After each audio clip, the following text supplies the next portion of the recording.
Hi everyone, I'm Stephen Downs. This is Stephen Follows Instructions. Take 2 for this one. The previous attempt has been discarded and is in the bin, and nobody will ever see it. I'm doing Docker containers in Reclaim Cloud. It's an article by Tim Owens. He wrote it 5 months ago. I'm getting to it now.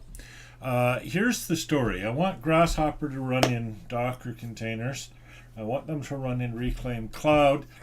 I did set up a way of doing this last year, but I think I was doing it wrong. Certainly I was consuming more resources than I needed to. So I want to try to do it right this time. What I was doing before, so we'll go into Reclaim Cloud. So, and this will take a few seconds to start up. The address is reclaim.cloud. You have to sign into it. Now, what I was doing is going to the marketplace and then finding, I hate the way these things pop up on you like that, Docker CE. There it is right there, right? So basically what that would do is give you a web server with Docker pre-installed, and everything else is up to you. Which meant writing all of the configuration files, the Docker files, etc. And I think I was doing it wrong. Not that it didn't work, it did work, but boy, there was an awful lot of overhead to do. So really the way I should be approaching this is to use this. So if you're wondering what I clicked on, let me back up here. Whoops. That's what happened. Okay. You can't back up out of that. I guess it must be a popover or something like that. Yeah. If you back up out of this, you don't get back to your original screen. You go to wherever you were before you went into Docker Cloud. Anyhow, so opening up this, so I clicked on New Environment. And so your typical environment is going to have a load balancer. It's going to have something here, and could be Docker, could be Java, could be a PHP server. There's different things that can be here. And then it's going to be a database. So here, for example, this is pretty typical, right? So Nginx would be your load balancer. Then your application server might be a PHP application running on a Apache web server, and then connecting into a Maria database. And the way this works is you can actually scale up these, right? You can scale the size, and that's called vertical scaling. And you can scale the number of instances, that's called horizontal scaling, right? So I could have, as many as 7 application servers at 69 cents. I'm not sure, that's per day, right? All the way up to $276 per day. That can get expensive, but you're never, well, I shouldn't say never, but you're not typically going to need that many servers. And I'm going to keep it from 1 to 1 to 1, and indeed I'll even scale back this web server somewhat, so I can allow it to scale up as needed. But I'll keep it low to start. Something like that, right? The minimum cloudlet number for MariaDB is 4. Okay. So there we go. Oh, I see. So you can't have it less. Okay. That's why it's like that. So, and all of this together would cost me $1.62 a day. Might cost me, 30 something a month. Maybe actually more than that, 40 something a month. Well, that's kind of expensive. Really? I can only have 4 cloudlets? I want one. I'd go like that. Now I'm not getting that warning, so maybe I'm okay. I don't know. I did start one like this the other day and I had no problem. So, all right, anyhow, off topic. So, okay, that's great. And then I thought about it and I realized I have no idea how to go about this. So, because you can choose Docker here, right? It is an option. It's along the top here. So, and then you select your image.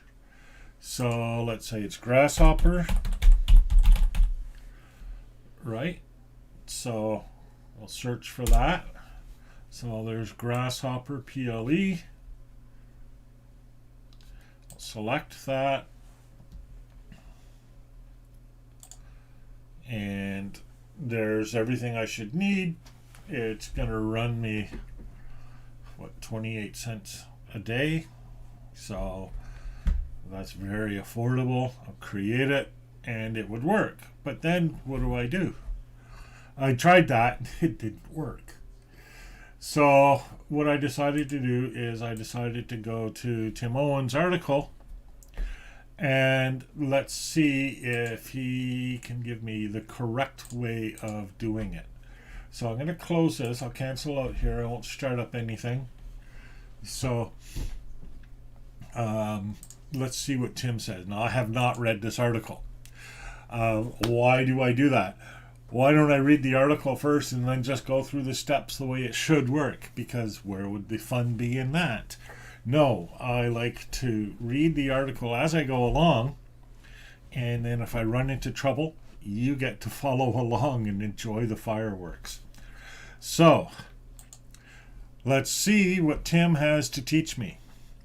We're going to look at how to spin up a Docker container in Reclaim Cloud. Okay.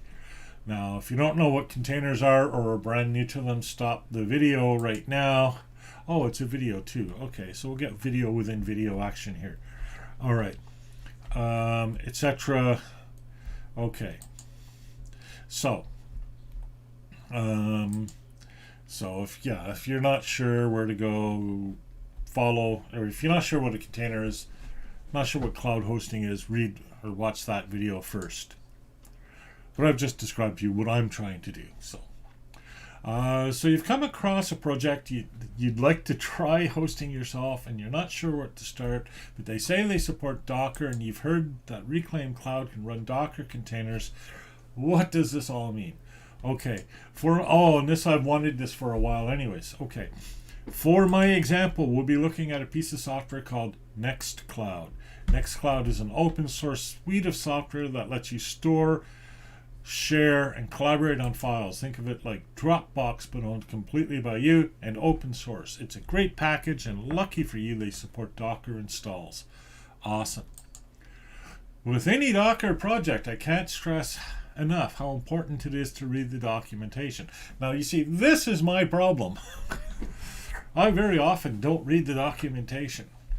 And then I try something and it fails, and then I try to read the documentation later. All right. Okay, so to get started, let's go to the Topology Wizard, that's what they call this, by clicking New Environment and take a look at the Docker tab. So that we saw, right? So New Environment, and we'll click on the Docker tab. There we go. All right.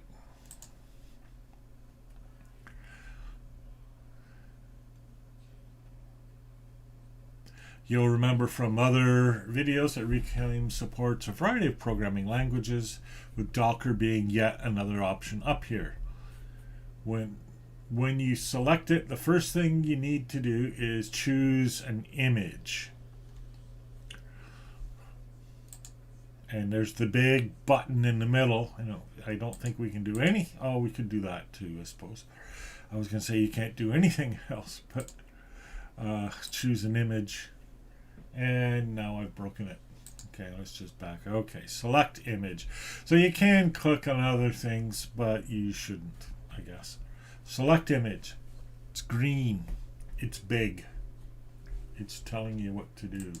almost leading you along. It's blue here, but it's green on my computer. Okay.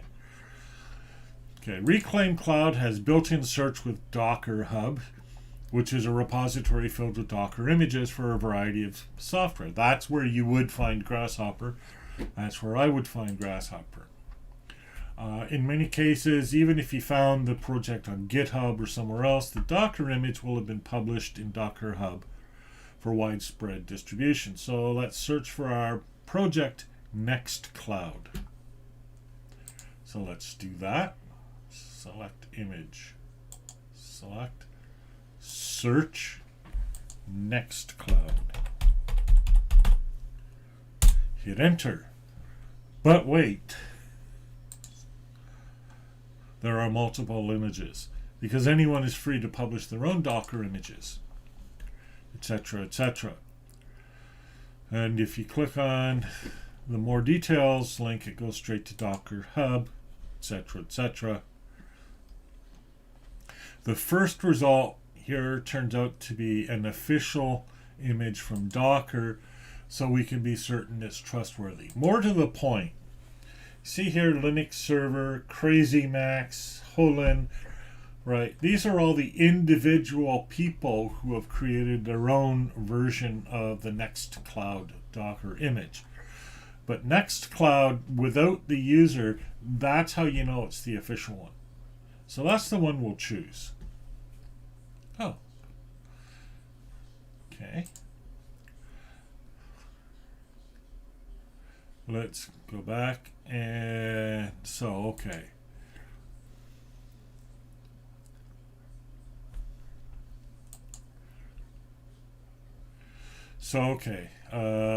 More details, etc. In this case, the first result turns out to be from the official image from Docker.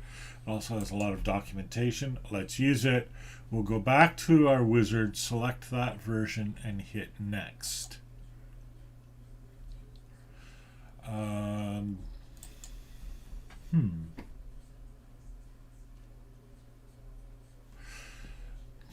So, mine looks different.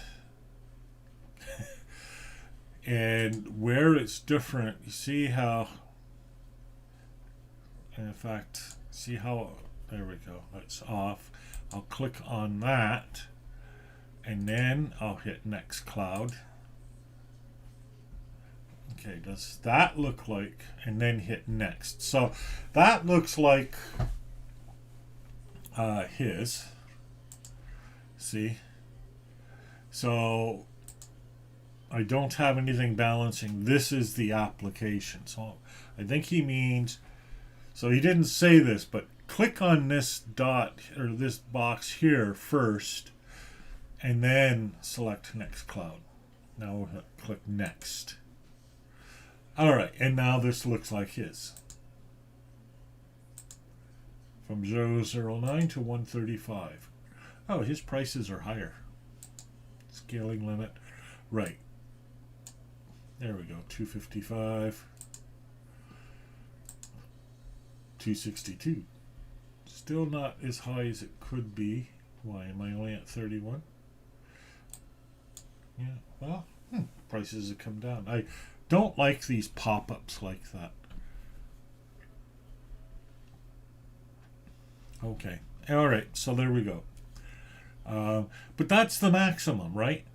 This is what I've actually reserved. I won't pay the maximum unless I actually use any of that.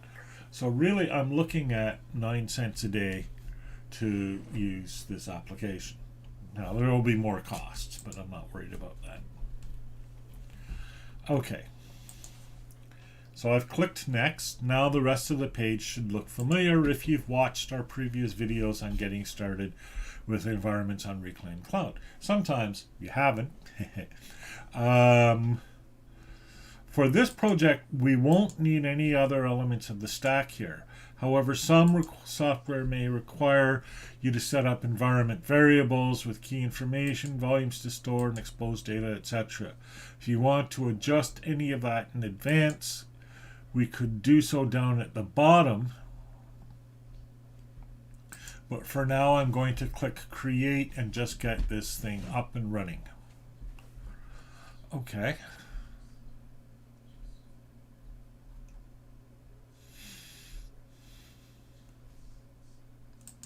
So let's click create. All right, so I probably should have given it a name, but it's this one here, ENV 8442339. So I'll just think of it as good old 844. Okay.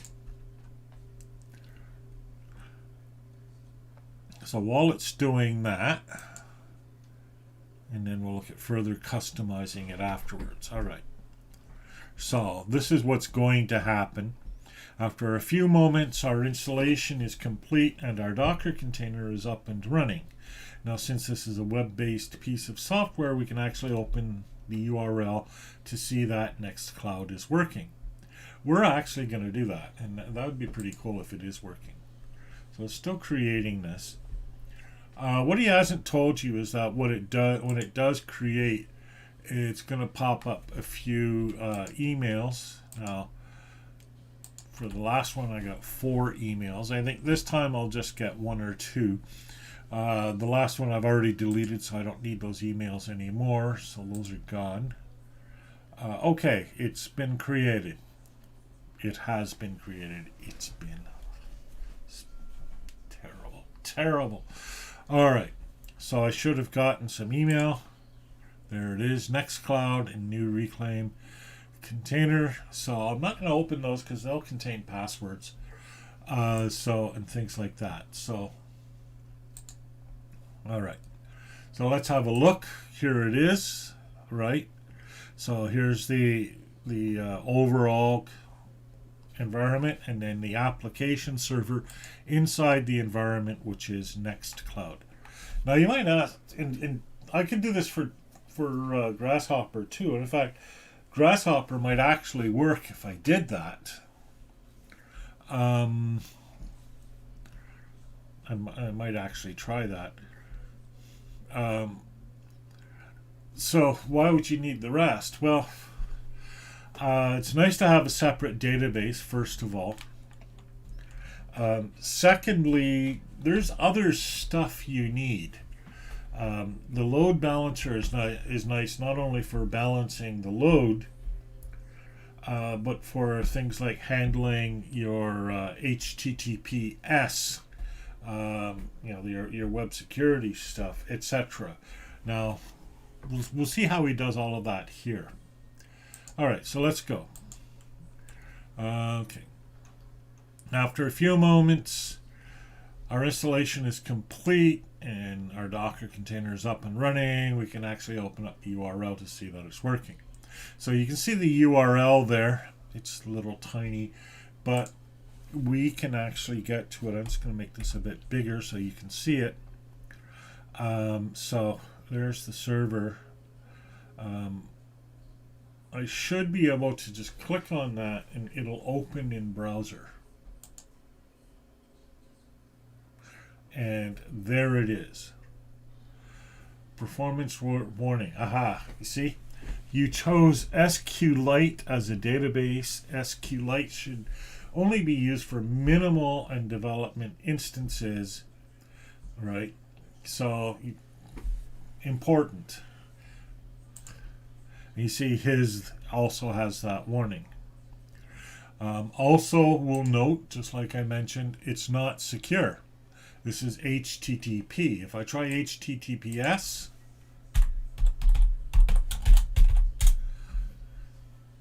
I get that. Service unavailable. So, HTTP is what it has to be. And now it's going to keep defaulting to HTTPS because that's how I have Firefox set up. So actually, the only way I can see the HTTP version of this is by clicking here. If I actually try to type in the address, it's going to fail because I have Firefox set up to always use HTTPS, as you should. You shouldn't ever be using plain HTTP anymore. Alright, so what's next? Let's come back here. Sure enough, we have a getting started wizard, but this is not always automatic with every software. It's quite common for software projects to expose the software on different port numbers. If we go back to the documentation for this image, we can see they expose it on port 80, and Reclaim Cloud just so happens to automatically load any software that uses port 80. We can see the full list of ports that Reclaim Cloud will handle automatically by going to the container settings and choosing ports. Go to the container settings. So the container settings and choosing ports.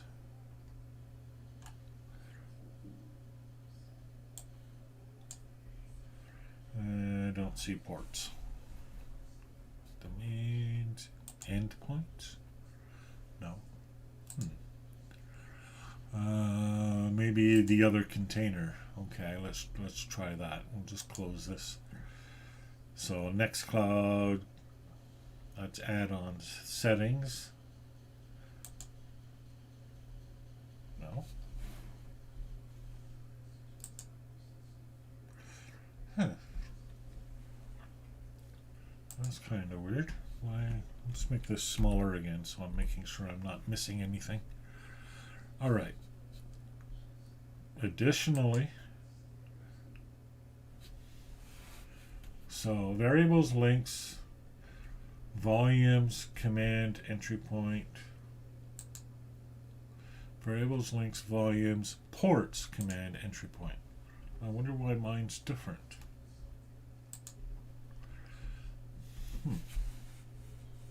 And it's not here, is it?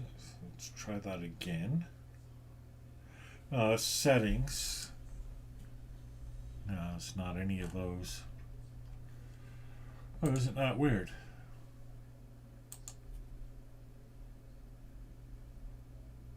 Config. Ah! No.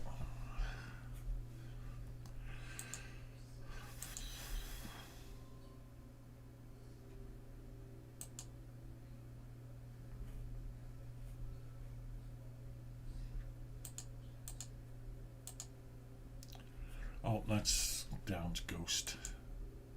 Here we go. Make sure we're on the right spot. I do not see ports here. And I don't know why. I don't know if that's an issue. Or maybe down here. Nope. Nope. So let's come back here. Cancel. Cancel. I've accidentally made an image big here. There we go. By going to the container settings, Nextcloud container layer settings,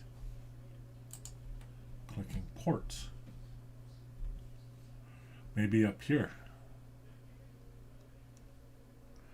Okay, so let's see. Let's click up here. Nope.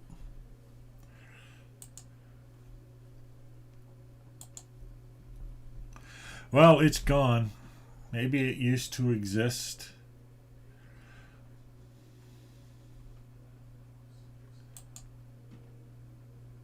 Set alias.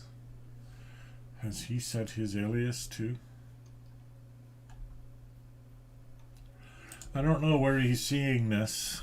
I get variables, links, volumes, and CMD entry point, but I don't have ports. So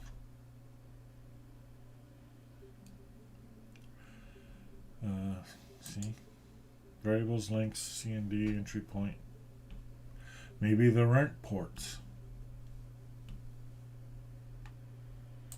Well, that's a mystery. let's press on.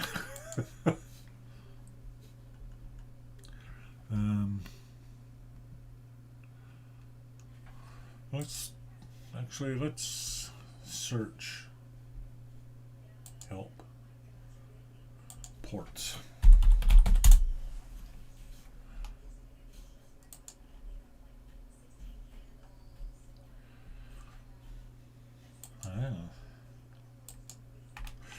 Oh, maybe we have to go all the way back here. New environment.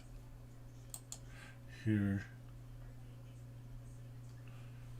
Oops.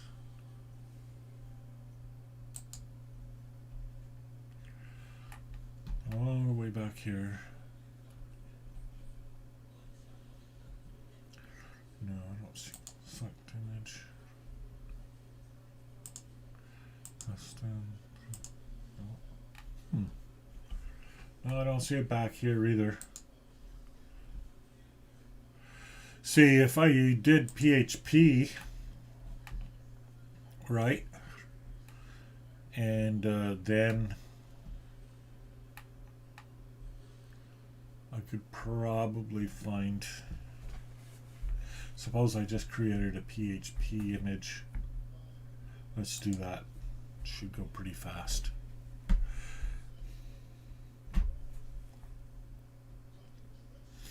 I mean, it might not either, but I'm assuming it will.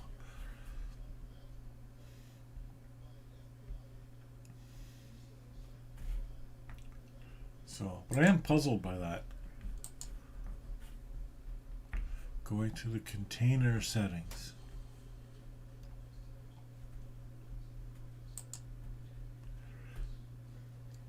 You can also use endpoints. Right now we are on a private IP address, and all our traffic is being handled by a shared load balancer through Reclaim Cloud.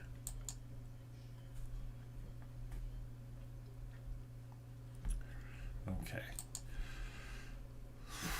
But we'll touch more on that as we dive a bit deeper. Okay. Going back to these container settings, wherever they are,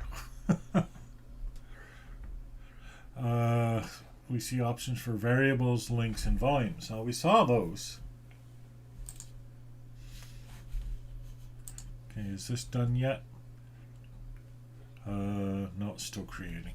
Okay, so we'll leave that creating. Oh, now it's done. All right, so let's see. Here's my PHP application server. Here's my settings. Still no ports.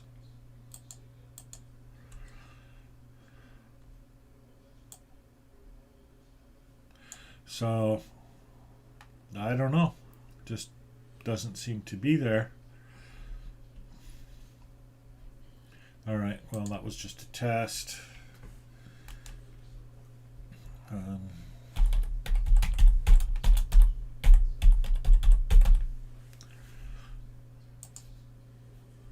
right. So I deleted that. We're back to Nextcloud. All right, so here are variables, links, and volumes, just like said before. This is just a drop down. I don't know, maybe there's a, you see, I noticed too that the display is actually different here. See so we're getting this from somewhere and not just a drop down, but all I can get is the drop down.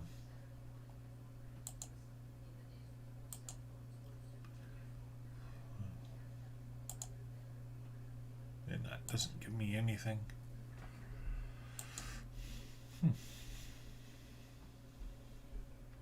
Okay.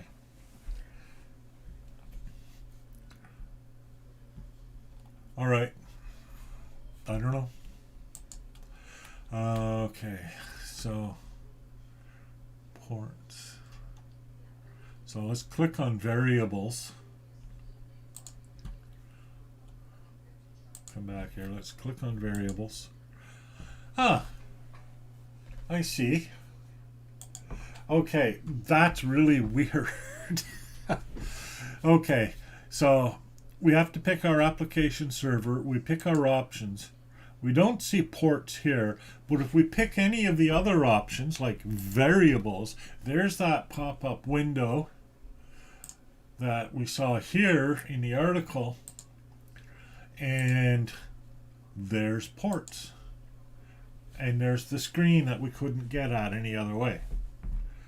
How odd is that? That is next level. Okay. So you'd get through this, but it would be kind of weird. Alright, so the variables, and actually I looked at this before, just in a video just a few days ago, the variables for the container. These are environment variables. They're for the cloud environment, and they're accessible from inside these containers. So you set these variables out here in your environment, and then your container can use them, but they're not actually in the container. So if someone hacks your container, they still can't get at all your passwords and stuff. All right. So, variables, links, and volumes. Okay. Let's look at what each of these mean in the context of Docker containers. I kind of know what these are going to mean because I did all those Docker files and that.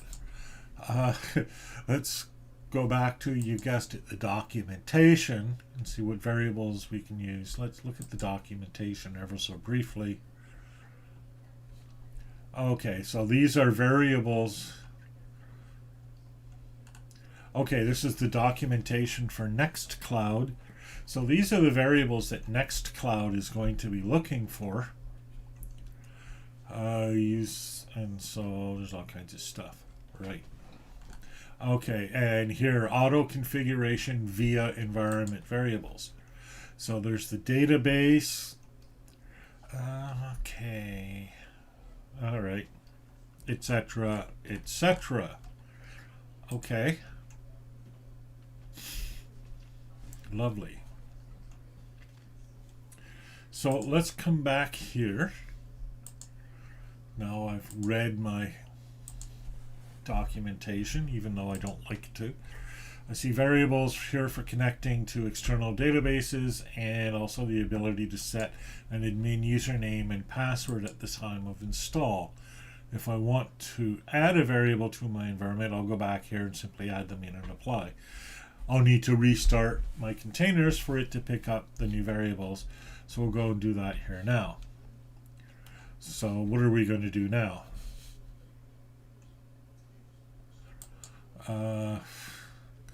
So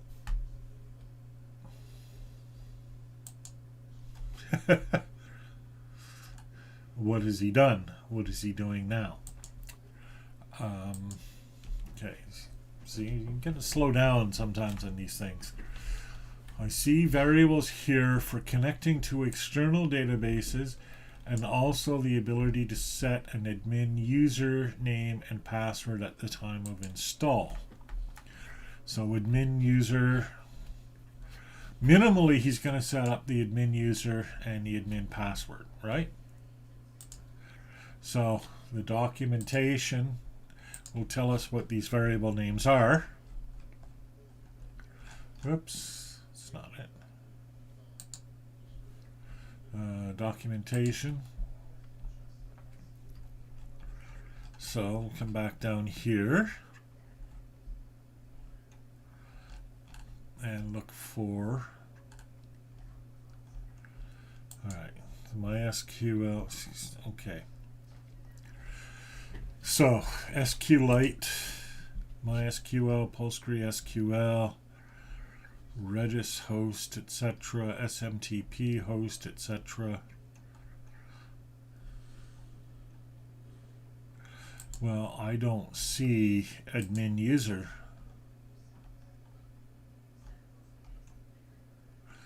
I see, oh, there we go. Nextcloud admin user, Nextcloud admin password.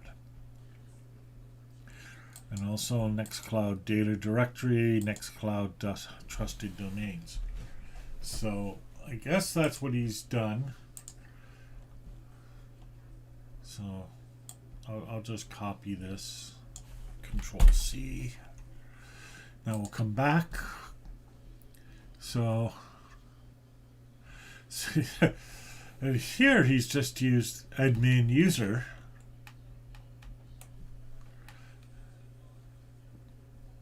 But it should be Nextcloud admin user. There is no admin user. Oops.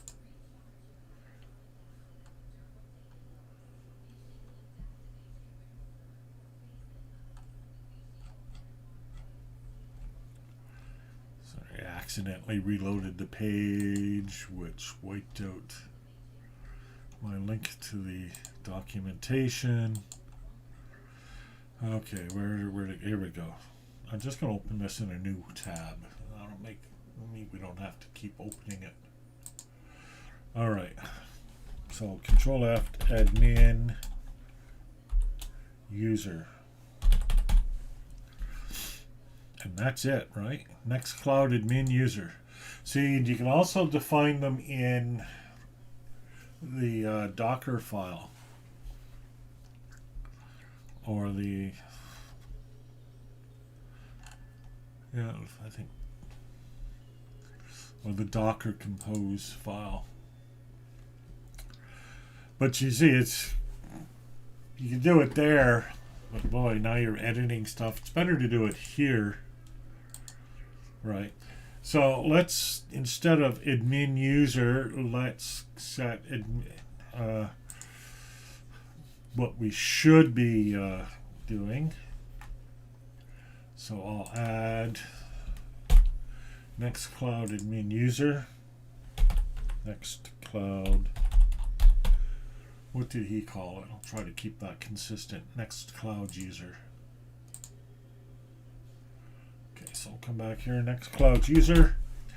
Save. And then we'll add one. Nextcloud admin password. And the whole word password was spelled out. And I'm just going to take this off screen for a second.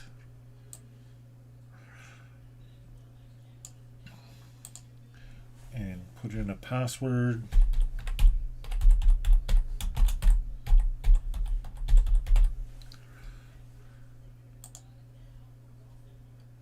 And I clicked apply, but I think I forgot to save.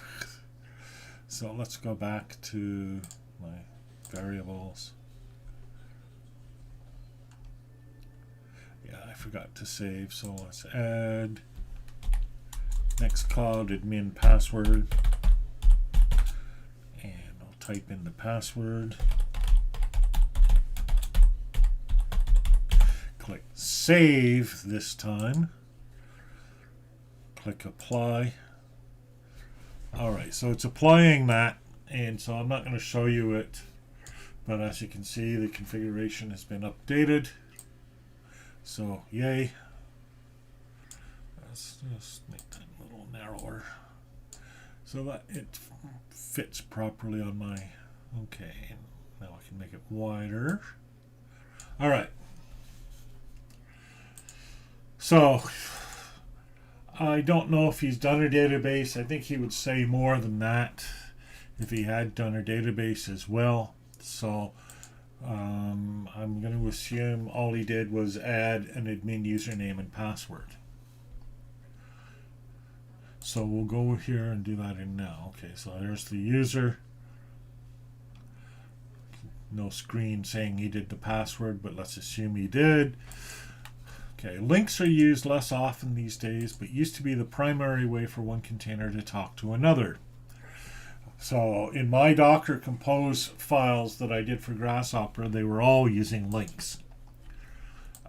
These days, a lot of that happens with another concept called networks in Docker terminology, and the private networks that Reclaim Cloud creates in environments often allow that communication as well. I don't like the word often because that means it sometimes doesn't happen, right? But okay. So, all right, and oh yeah, and I should restart my node. So let's restart this. Right. Okay, so I've restarted my next cloud containers. All right. So anyhow, so come back in here. Whoops. Wrong place. Come back in here. So links. There is no node to link with. Please add more nodes to get this possibility. Interesting. Right, he's got the same result. And that's because all we have is that one thing in there. We have the next cloud and that's it. Volumes are another concept in the Docker world, in which you may need to expose a certain folder within the container to the server that it is running on. For example, if you're running Apache in a Docker container, but you needed the web accessible folder var www html to be exposed to the server so you can upload information. Yeah.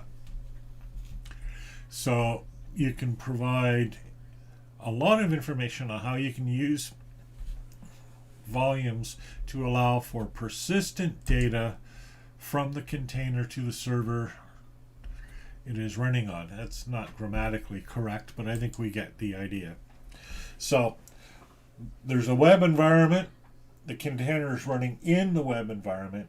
A volume is in the web environment but outside the container. And the idea is that your container can read and write to that outside the container if you've declared the volume.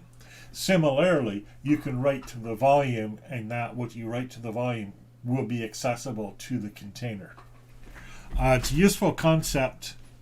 I know from experience that security administrators don't like it, and so in my office computers, all the volume commands are disabled.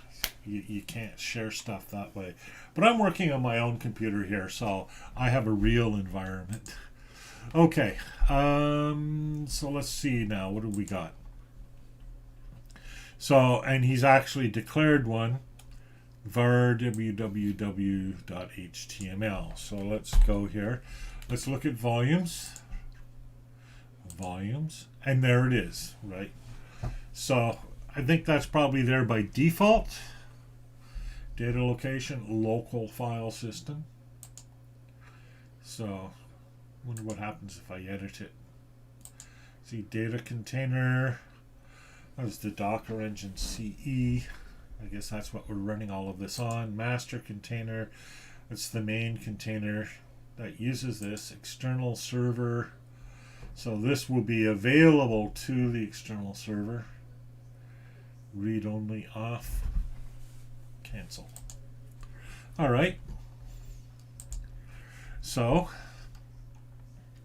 a lot of guides you'll find for Docker containers also provide command line arguments for running the software.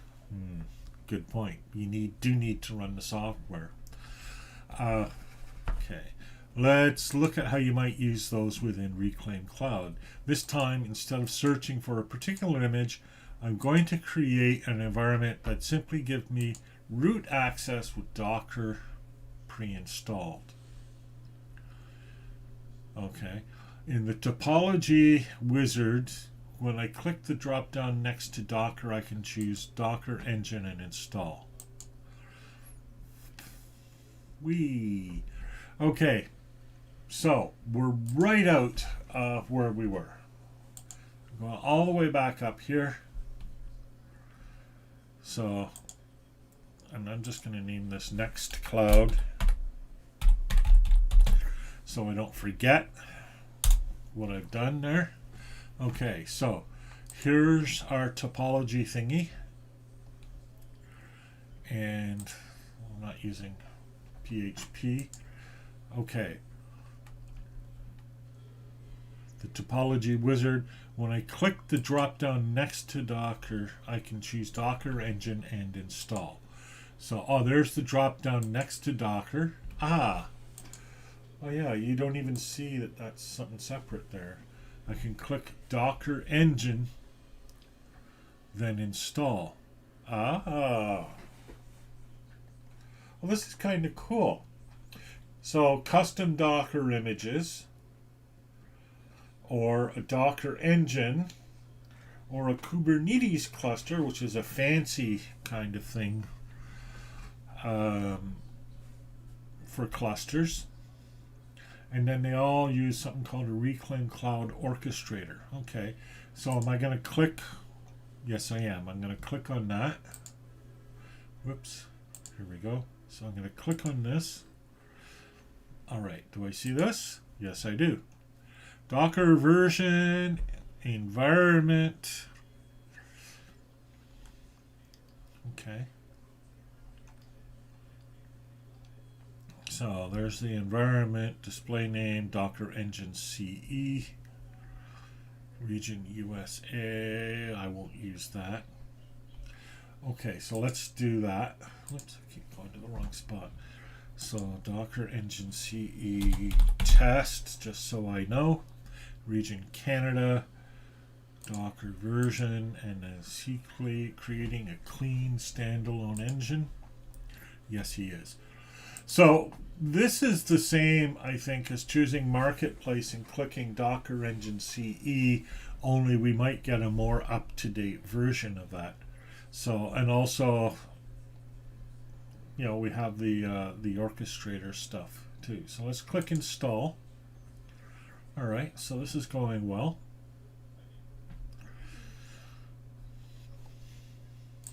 Okay, so that's going to take a few seconds to install, or a few minutes.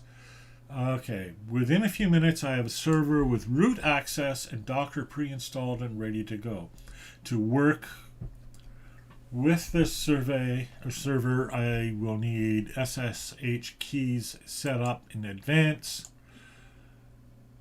and connect via terminal, or in this case, because we don't have SSH key set up in advance, I'll just use the web-based SSH client built into Reclaim Cloud. That's typically what I use as well. I'm not good with SSH keys. I'm just not. Okay.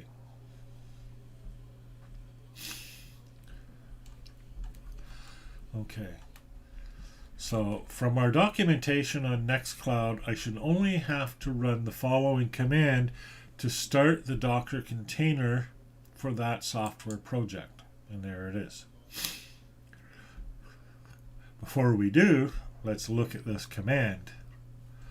It starts with a command docker run, telling us we want to run a certain image. -d means that we want to run it as a daemon, which means run this in the background so I can close the window, it stays up and it stays running. Yes. Also, I can keep using this terminal window to keep doing stuff if I want. I don't have to open a new terminal window. P stands for ports. So port 8080 externally and port 80 internally. So the next cloud will expose port 80 just like we saw before. But the outside world will access this using port 8080, and it's actually two different things here now. Okay, we could just as easily use 8080 here, except that we would be colliding with the other Nextcloud instance we have running. We just need to be sure that whatever external port we use is accessible. And then the last word there, Nextcloud, is the specific image. Don't need to provide any URLs. Docker knows everything. Since I haven't, it begins to download this image and everything it is dependent on. So let's go back. All right. So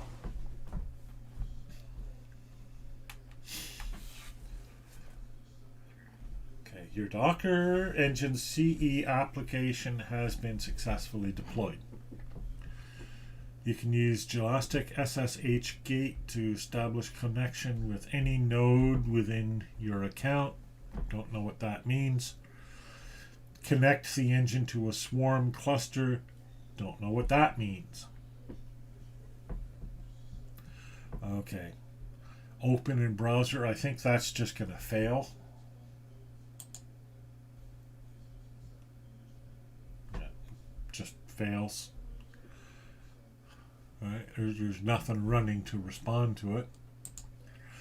Close, just closes that window. Okay, so here we are. CE test. Here's the engine node. Here's that web-based SSH that he talked about. So I'm going to click on that. It's loading. Okay, that's a decent sized text. Can I make it bigger? No, I have to actually do something weird in this to make it bigger. Settings, Control, Shift, and Alt. Control, Shift, and Alt. That's not settings. Ah, here we go. Font size. We'll make the font size a bit bigger. Okay. And there we go. The font size is a bit bigger. So watch for that little keyboard over there. That's pretty handy. All right. So let's look at this command. Docker run. So we're just going to run this. All right. So just copied it and then Control V to paste it into this SSH thingy, and it didn't find it locally, so now it's going to download it from Docker. It's all happening on the web, so it's like super fast. And it's done. So I should be able to reach that on port 8080. So let's go back here. Whoops, not back here. Let's go back. Bring this down a bit. All right, so now when we try to access it, okay, now this is still going to be blank. All right. But we know what the URL is. I'm just trying to copy this URL. Copy link, good enough. All right, so I'm going to paste that. All right, but now it's :8080, and there's our node application, or sorry, our Nextcloud or whatever it's called. I'm terrible with names. I really am. So how are we doing on time here? And how are we doing on this article? Okay, how far down are we? Let's see. I've lost the article. Oh, I see what I must have done. So I'll just... Alright, well, I don't need this. Don't need to look at this. Oh, no.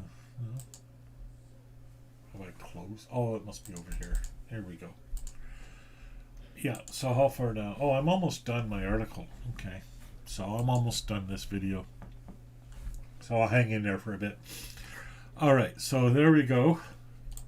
This process can take a bit of time depending on how large and complex the software is. For us, it didn't take long. Okay.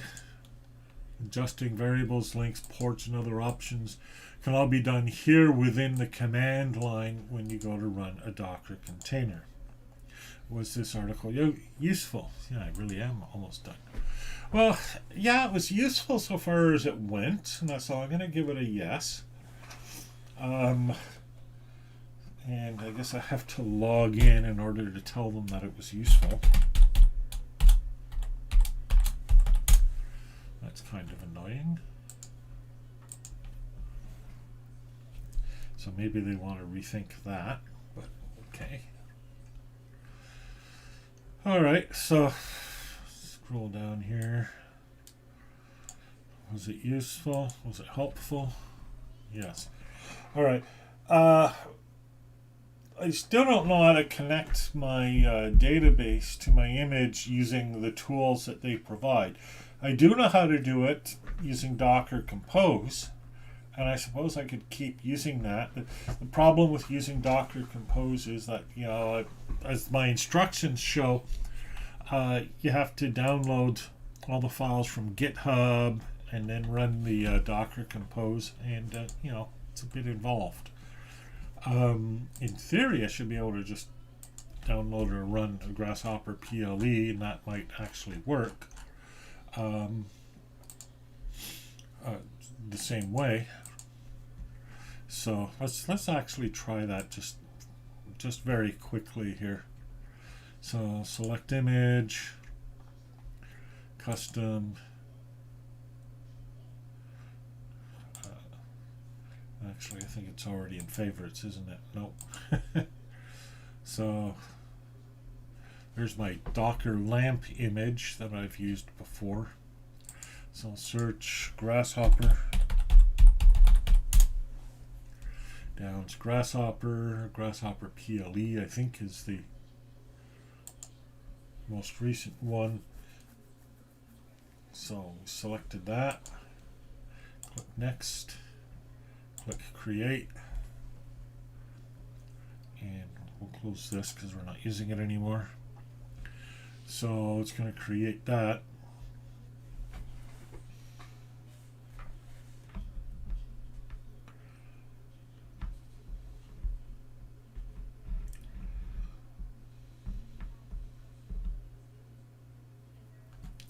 See, I don't think that'll just run though, right?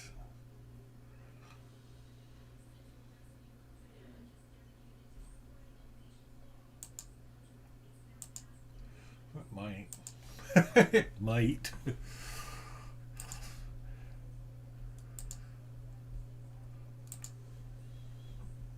But I want it to be running on HTTPS and all of that. So this is probably not going to work.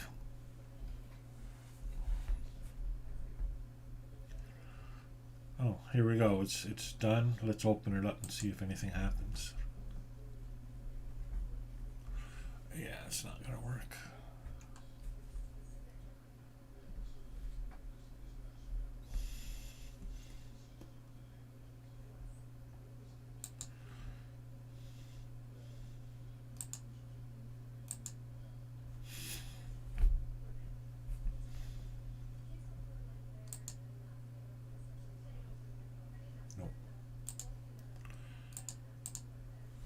No, and that's probably I would have to go in to the image the way I did for the Nextcloud and do a run command,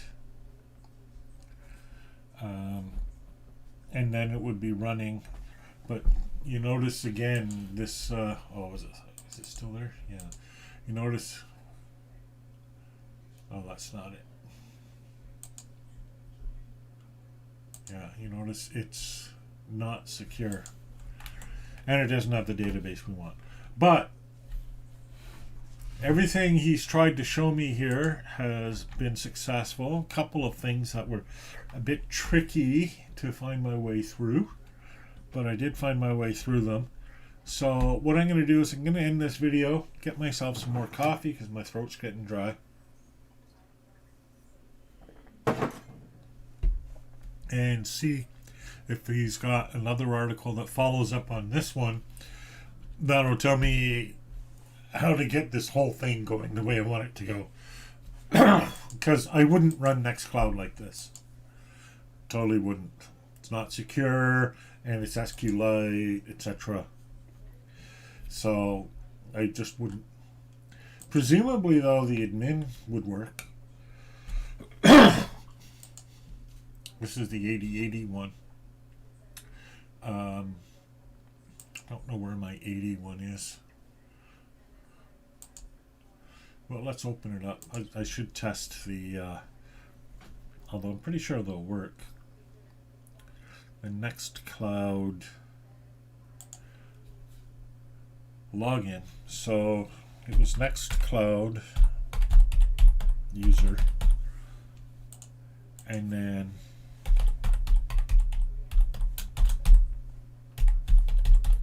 the password that I created.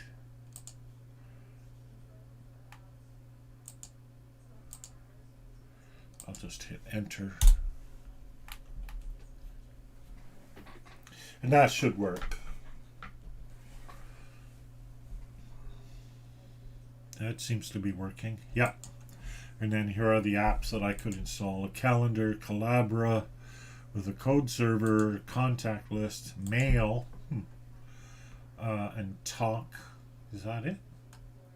I always thought there were more. Here we go. Aha. Nextcloud Hub. I like that. Host your files, your data and files where you decide. That I like. Yeah, that's what I remember. Start using Nextcloud. So, dashboard, files, photos, activity, talk, mail, contacts, calendar. So these are, see, and now I can start using this to host files or whatever. And just keep that separate from other stuff, maybe, or recommended files, some documents. Oh, that's a nice little document editor. Okay. Anyhow, that's Nextcloud. So that's it for this video. So, like I said, I'm going to take a short break, and then I'll get back and see if I can't find a bit more. So that's it. I'm Stephen Downs. Talk to you next time.